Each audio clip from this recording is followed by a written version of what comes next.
사람의 가치는 그 사람이 가지고 있는 지식이나 또 재능이나 물질에 의해서 평가되어지는 것은 아닙니다. 그가 어디에 무엇을 위해서 사용되어지냐에 따라서 그 사람의 가치는 평가되게 되어집니다. 그렇게 사람의 가치라는 것은 사실은 주관적인 것이 아니라 객관적인 데 있다는 사실을 우리는 기억해야 합니다. 그럼 여러분 한번 생각해 보시기 바랍니다. 여러분들이 가치 있는 존재입니까? 누구에게 무엇에 의해서 쓰여지고 있습니까? 만일 내가 다른 사람들에 있어서 가치 있고 소중한 존재라면은 그들에 의해서 사실은 쓰임바 되어져야 합니다. 많은 사람들은 물질로 인하여서 우리는 행복할 수 있다고 생각하지만 사실은 좀 더 깊은 곳에 들어가게 되어지면 우리가 물질을 소유했다 해서 거기서 행복을 누릴 수 있는 것은 아닙니다. 다른 사람들이 나를 귀하게 여길 때, 다른 사람들이 나를 인정하게 됐을 때 비로소 그 가치를 우리는 인정받으며 살아갈 수 있게 되어질 것입니다.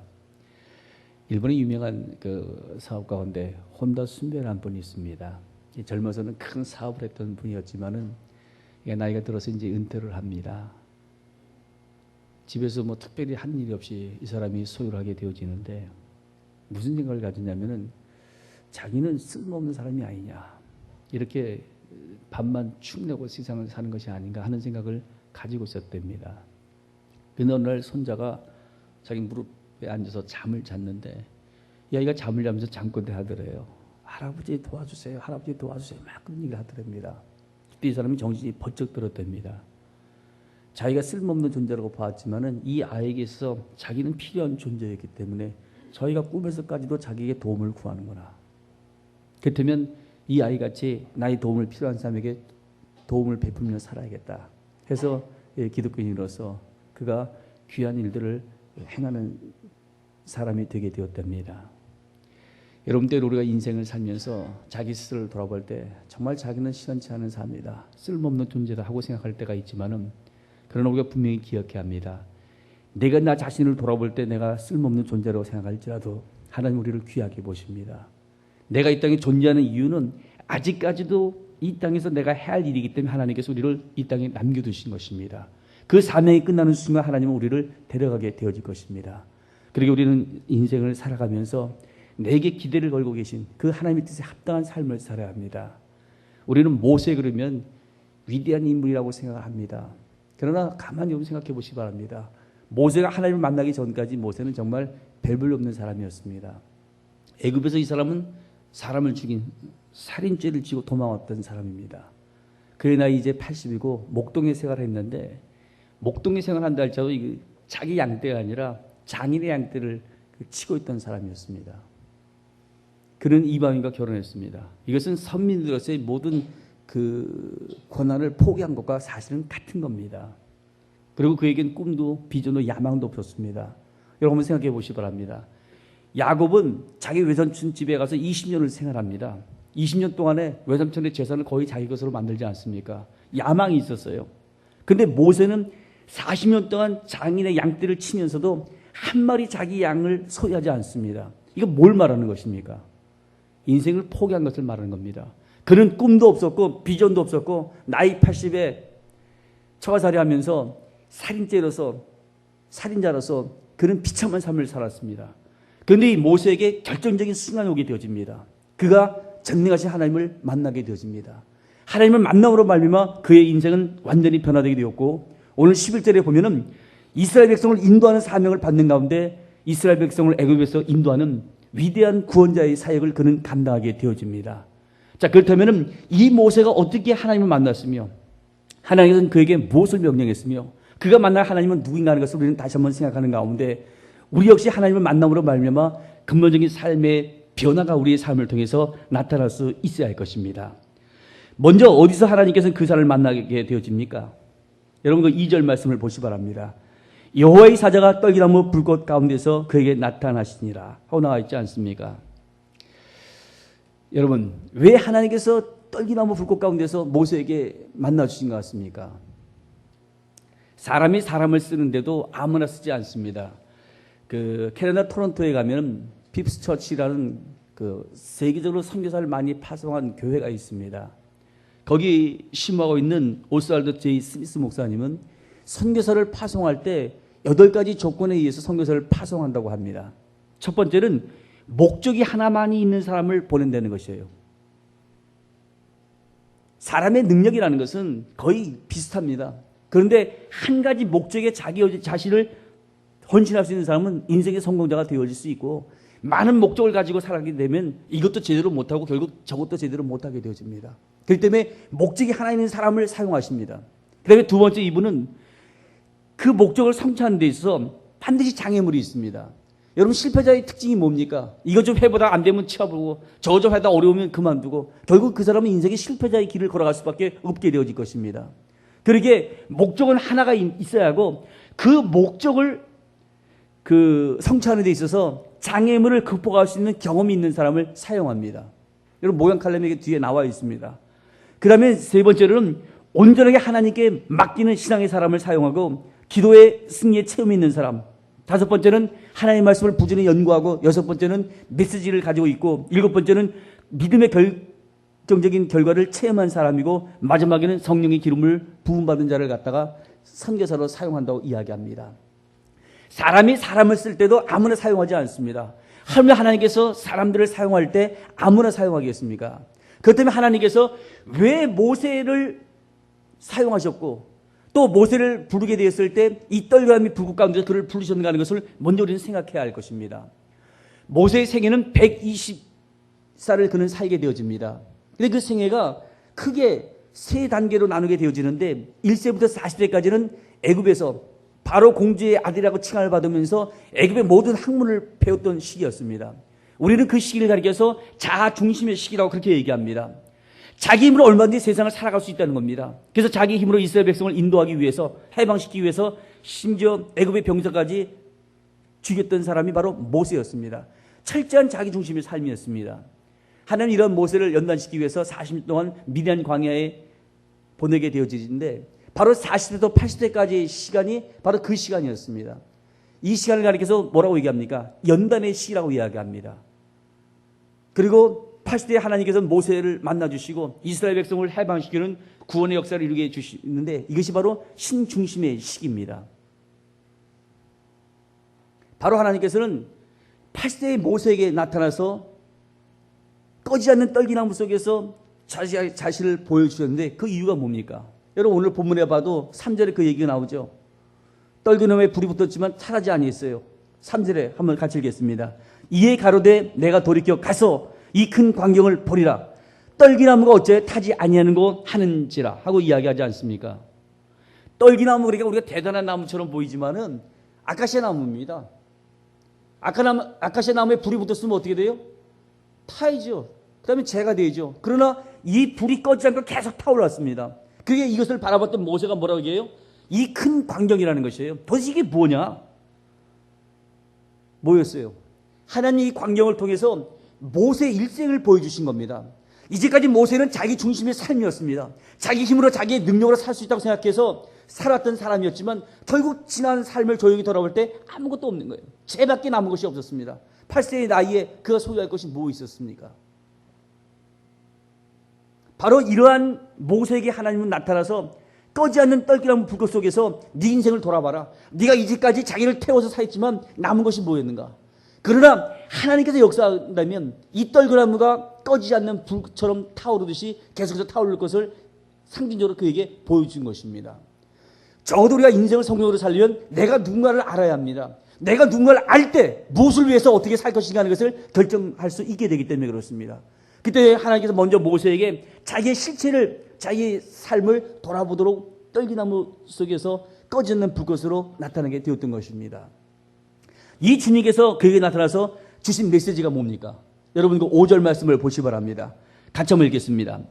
하나님이 가라사대 이리로 가까이 하지 말라.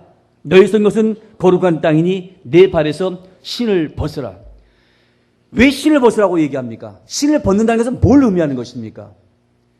당시에 노예들은 신이 없었습니다. 노예가 갖지 못한 것이 두 가지라고 얘기를 합니다. 신발이 없어야 할 것이고, 두 번째는 이부자리가 없다는 거예요. 짐승처럼 그냥 건초더미 속에서 자는 것이 노예의 삶이었다는 겁니다.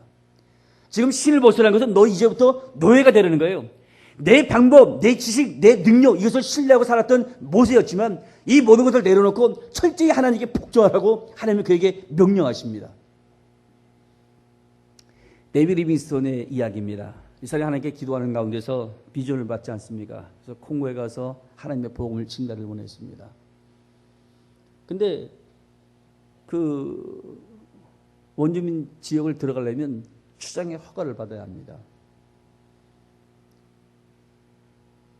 추장이 무슨 물건을 가져왔냐? 물건을 한번 검색을 해야겠다. 그리고 이제 리빙스톤이 가져왔던 그 물건을 쭉 검색을 하더랍니다. 뭐 성경책도 있고 다른 책도 있고 뭐 친구도 있고 신발도 있고 뭐 여러 가지가 이제 있었습니다. 그 중에 하나가 무엇이냐면 이 사람이 위장병이 있어가지고 염소를 끌고 다녔습니다. 염소의 젖을 먹으면서 위장병을 이렇게 치료하였는데 가만히 보니까는 그 물건 가운데서 이 추장이 뭘 좀 뺐을 것 같아요. 하나님께 기도를 했답니다. 하나님, 내 입장 알지 않습니까? 내가 위장병이 걸려서 고통당하는 거 알지 않습니까? 다른 건 몰라도 저 염소만큼은 저 추장이 떼지 않게 좀 해달라. 그리고 아주 간곡하게 기도를 했답니다. 그랬더니 검색이 다 끝나고 나서는 추장이 한마디 하기를 염소 좀 달라고 그러더래요. 근데 그걸 안 줄 수 있어요?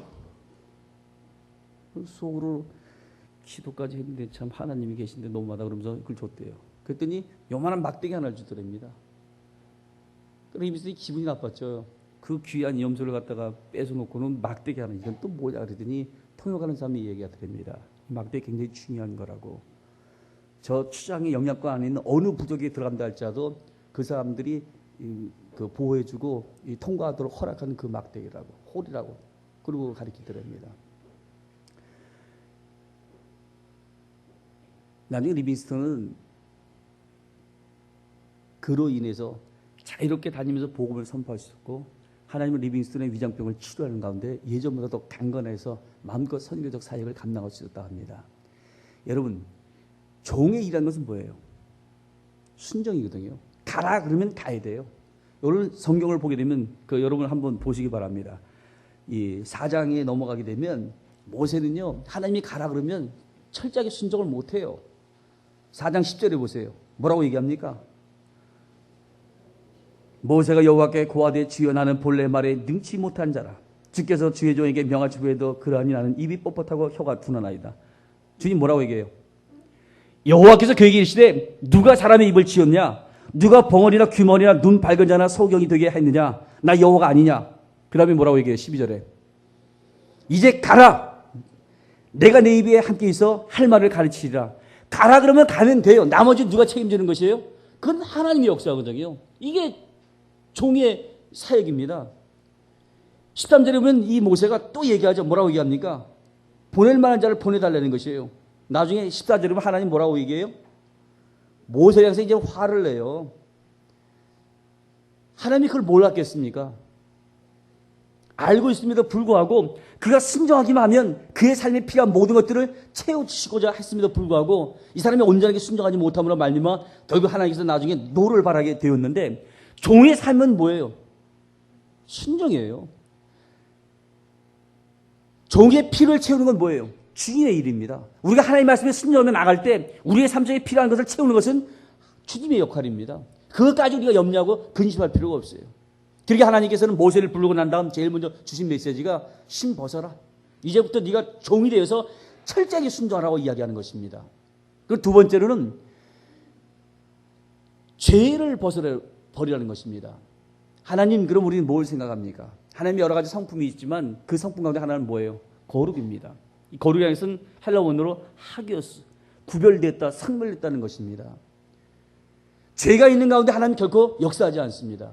우리가 음식 하나 담아 먹는데도 오염된 그릇에 담아 먹지 않지 않습니까? 하물며 거룩하신 하나님께서 사람들을 사용할 때 죄 지은 사람들을 통해서 역사하시겠습니까?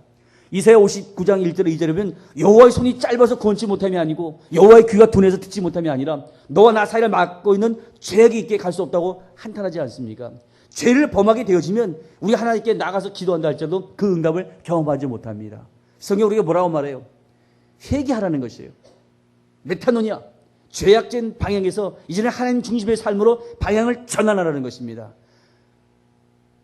하나님은 그렇기 때문에 모세에게 신을 벗으라고 이야기한 것입니다. 더욱이 하나님께서 모세에게 신을 벗으라고 얘기한 이유가 있어요. 그 이유가 뭡니까? 과거의 실패를 벗어버리라는 것이에요. 미국 유명한 목사님 가운데 존 맥스웰이라는 분이 있습니다. 이 사람은 성공자와 실패자를 어떻게 비유하냐면, 성공자라는 것은 미래를 위해서 오늘을 투자할 줄 아는 사람들은 인생의 성공자가 되어지고, 현실에만 만족하고 즐기는 사람들은 결국 인생의 실패자가 되게 되어진다는 것입니다. 예전에 그 종자 씨앗이 여러분 기억하십니까? 시골집에 가면 이렇게 매달아 놓은 거 있어요. 종자 씨앗. 아무리 가뭄이 들어도, 아무리 그 기근이 들어도 그거는 먹지 않아요. 왜 안 먹습니까? 이 종자 씨앗이 있어야 봄이 올 때 씨를 뿌리고, 씨를 뿌려야 가을에 수확을 얻을 수가 있는데, 그것까지 먹어놓으면 소망이 없기 때문에 그렇습니다. 우리들이 인생을 살아가면서 때로는 실패할 수 있습니다. 그러나 실패의 자리에서 머무른다면 영원히 실패자가 되게 되어질 것입니다. 이 실패를 딛고 일어나야 합니다. 그런데 모세의 모습을 가만히 보게 되면 모세는 어떻게 살았어요? 완전히 인생을 포기한 사람입니다. 이제는 그는 끝났다고 해서 좌절하고 절망한 가운데 있었던 사람입니다. 그러기에 하나님께서 그 모세를 사용하기 위하여 어떻게 하라고요? 신을 벗어버리라는 것이에요. 과거의 실패의 자리에서 이제는 벗어나서 새로운 도전을 하라는 것입니다. 여러분, 그 태국 같은 데 가보면 그 코끼리를 사람들이 이용해서 뭐 타고도 다니고 농사도 짓고 하지 않습니까? 야생 코끼리를 잡아놓게 되어지면 처음에는 굉장히 반항을 한답니다. 그때는 아주 굵은 쇠사슬로 묶어놓는데 그 묶어놓은 부위가 찢어서 피가 날 정도로 반항을 한대요. 근데 아무리 반항해도 이 두꺼운 사슬을 갖다 끊을 수 없다고 판단할 때 점점 수긍하기 시작한답니다. 그러면 사람들이 그 줄을 처음에는 굵은 쇠사슬로 또 점점 가는 줄로 해서 나중에 코끼리가 끊을 수 있는 아주 가는 줄을 갖다가 묶어놓는데요. 그래도 코끼리는 과거에 자기가 저항해봤지만 끊을 수 없다는 그런 그 고정관념이 머릿속에 박혀있기 때문에 그 선을 끊지 못하고 그 주인들의 지시에 따라서 그렇게 순종하며 나간답니다. 과거의 모세는 실패할 수 있었어요. 실패자였어요. 그러나 실패자의 자리에서 그대로 그는 머물러 있으면 안 됩니다. 이제는 일어나야 합니다. 여러분, 운전하면서도 때로는 우리가 백밀러를 보면서 운전을 하지만은 백밀러만 보면 운전할 수 있는 것은 아니지 않습니까? 과거의 어떤 그 실패가 하나의 타산지석으로서 우리에게 도움을 줄 수 있지만, 그러나 과거에 집착하게 되어서 이것을 위해서 미래를 향해서 나가지 못하게 되면 결국 우리는 인생의 삶에 있어서 실패자가 될 수밖에 없을 것입니다. 그러게 모세는 오늘 본문을 통해서 하나님께서 주신 메시지가 뭐냐면 신을 벗으라는 것이에요. 과거의 실패를 벗어버리고 죄를 벗어버리고 자기 중심적인 삶을 벗어버리고 이제는 노예에서 철저히 순종할 것을 그에게 명령하시게 되어집니다. 여러분, 이에게 이와 같은 명령을 주신 하나님 어떤 하나님이에요? 오늘 성경을 보게 되시면 잘 나와 있지 않습니까? 하나님 어떤 하나님이십니까? 6절에 보면요. 같이 한번 읽겠습니다. 또 이르시다는 내 조상의 하나님이니 어떤 하나님이요? 아브라함의 하나님, 이삭의 하나님, 야곱의 하나님이십니다. 그분은 살아계신 하나님이시고 그분은 역사의 주관자에서 역사를 통치하시고 다스리는 하나님이십니다. 이스라엘 백성들이 고통 가운데 부르짖고 기도했을 때 여러분 이거 2장 23절 24절 말씀 보시 바랍니다. 같이 한번 읽겠습니다. 여러 해 후에 애굽 왕은 죽었고 이스라엘 자손은 고역으로 인하여 탄식하며 부르짖으니 그 고역으로 인하여 부르는 소리가 하나님께 상달한지라. 하나님이 어떻게 해요? 고통 소리를 들으시고 아브라함, 이삭과 야곱에게 세운 언약을 기억하사 하고 말씀하고 있습니다. 하나님은 우리의 고통을 보시고 우리의 부르는 기도를 들으시고 우리를 그 고통 가운데 건지사 우리에게 가장 좋은 길을 인도하시는 하나님이십니다. 여러분 그 7절에 보면 자세히 나와 있죠. 한번 보시기 바랍니다. 하나님 어떤 하나님이에요? 여호와께서 가라사대 내가 거기 있는 내 백성의 고통을 정령이 어떻게 해요? 보신 하나님이에요. 그리고 그들이 그 가력제에 의해서 부르짖음을 들으신 하나님이십니다. 또한 그 우고를 알고 계신 하나님이에요. 그리고 높은 곳에만 계신 분이 아니라 8절에 어떻게 해요? 내려와서 애굽의 손에서 건져서 그들을 인도해서 마지막 가나안 족속, 헷 족속, 아모리 족속, 브리 족속, 히브리 족속, 여부스 족속의 지방에 이르게 하신 하나님 바로 우리 하나님이십니다. 왜 우리가 살아가면서 작은 어려움이 문제가 생겼을 때 좌절하며 절망합니까? 하나님이 누군지 알지 못하기 때문에 그렇습니다.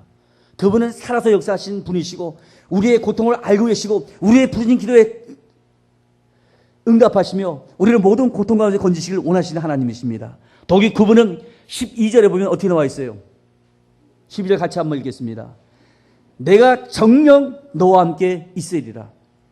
모세와 함께함으로 말미암아 그의 길을 하나님께서는 인도해 주셨습니다. 사실 이스라엘 백성의 출애굽의 역사를 볼 때 이것은 모세의 역사가 아니었습니다. 애굽에서 430년 동안 생활했던 그들이었습니다. 당시 애굽은 최고의 문명을 자랑했던 그 나라가 아닙니까? 이스라엘 백성이 무슨 힘으로서 애굽에 나올 수가 있어요? 하나님은 10가지 재앙을 통해서, 마지막에는 장자를 죽이는 재앙을 통해서 바로왕을 손들게 하고 이스라엘 민족을 내보내지 않습니까? 때로는 그들 앞에 홍해가 가로막혀 있었을 때 하나님은 홍해를 갈라서 이스라엘 백성을 인도했고, 광야 40년의 생활 속에서 하나님께서는 물이 필요할 때는 반석을 쳐서 생수를 주셨고, 먹을 것이 필요할 때는 만나와 맺혀 주시고, 불기둥과 구름으로 그들의 삶을 인도해 나갔습니다. 하나님은 역사의 주관자가 되사 그들의 삶 속에 임재하셨고, 그들과 함께 하시고 그들을 도와주신 가운데 최후에 승리할 수 있도록 그 길을 인도해 주셨습니다. 우리가 믿는 하나님은 무력하며 무능력한 하나님이 아니라 바로 살아서 역사하신 분, 역사의 주관자 되사 우리를 통치하시고 우리를 다스리는 하나님이라는 것을 우리는 기억해야 합니다. 문제는 이 시대 속에서 그 하나님의 역사를 일으킬 만한 믿음을 가진 우리가 소유하고 있냐는 것이 중요한 것입니다. 여러분 잘 아시는 D.L. 무디라는 분, 제대로 공부 못한 분 아닙니까? 그러나 19세기 미국을 대흔드는 영적 대부흥의 역사를 이뤘던 분이 바로 그분입니다. 이분이 이와 같은 능력을 경험하게 된 이유가 있었습니다. 한 번은 권초장에 사람들을 모아놓고 집회를 했답니다. 근데 설교자가 나와서 설교를 하면서 무슨 메시지를 전했냐면, 하나님께 전적으로 헌신한 사람들이 없는데 만약에 하나님을 향해서 전적으로 헌신하면 반드시 하나님은 위대한 역사를 이루어 주실 것입니다 하면서 메시지를 선포하였는데, 그때 무디가 그 말을 듣고는 굉장한 도전을 받았답니다. 하나님께 온전히 헌신만 되면, 내가 비록 배운 것이 없고 가진 것이 없고 아는 것이 없다 할지라도 하나님 나를 통해서 과연 역사할 수 있을까? 그러면서 전적으로 그는 헌신하게 다짐합니다.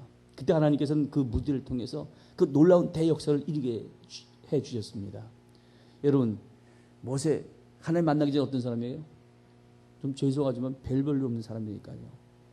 그러나 하나님 그 모세를 통해서 이스라엘 민족의 위대한 해방 역사를 이루어 주셨습니다. 오늘 우리가 정말 하나님이 기뻐하시는 영적인 조건들을 충족시키면 하나님 반드시 우리를 통해서 그 역사를 이루어 나가실 것입니다. 오늘 본문의 말씀을 기억하면서 이제는 자기 중심의 삶에서 하나님 중심의 삶으로 우리의 삶을 전환해야 합니다. 내 발에 신을 벗고 이제는 주의 말씀에 복종할 수 있어야 할 것이고, 과거의 실패에 얽매이지 말고 새로운 도약을 우리는 해나갈 수 있어야 할 것이고, 하나님이 원치 않는 죄악된 요소를 제거하는 가운데서 하나님이 기뻐하시는 삶을 살아가 주의 주는 풍성한 은혜와 축복 가운데 승리의 길을 걷는 귀한 성도들이 되어져야 할 것입니다. 여러분 주위에 보면은 조인트 라돌프의 그 글이 있습니다. 이 글을 우리가 같이 한번 읽고 마치고자 합니다. 주님이 저를 발견할 때 저는 주술 만한 가치도 없는 돌멩이였습니다. 그러나 주님은 은혜의 실험실로 저를 데리고 와서 죄를 섞지 않은 실험을 하시고 나를 다시 구원하셔서 주님의 보석으로 만들어 주셨습니다.